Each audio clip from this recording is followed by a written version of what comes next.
हेटवणे जलवाहिनी पाणी पुरवठा बंदबाबत सूचना सिडको हेटवणे पाणी पुरवठा योजनेअंतर्गत असलेल्या लाईनवर देखभाल व दुरुस्तीची कामे करण्यासाठी हेटवणे धरणामधून तसेच जलशुद्धीकरण केंद्र येथून पाणी पुरवठा बंद करण्यात येणार असल्याने हेटवणे जलशुद्धीकरण केंद्र हे बंद राहील।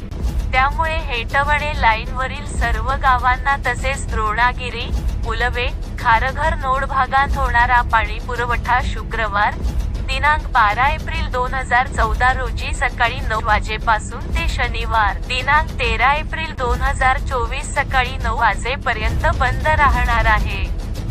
प्रभावित परिसरातील नागरिकांनी यापूर्वीच पाण्याचा साठा करून या दरम्यान पाण्याचा जपून वापर करावा। तसेच त्यानंतरही पुढील 24 तास कमी दाबाने पाणी पुरवठा होणार आहे असे आवाहन सिडको तर्फे करण्यात येत आहे। याची कृपया नोंद घ्यावी। ही संबंधित सूचना कार्यकारी अभियंता हेटवणे यांच्या माध्यमातून सरपंच, पाणी पुरवठा समिती, हेटवणे पाणी पुरवठा वाहिनीवरील सर्व गावांना देण्यात आली आहे।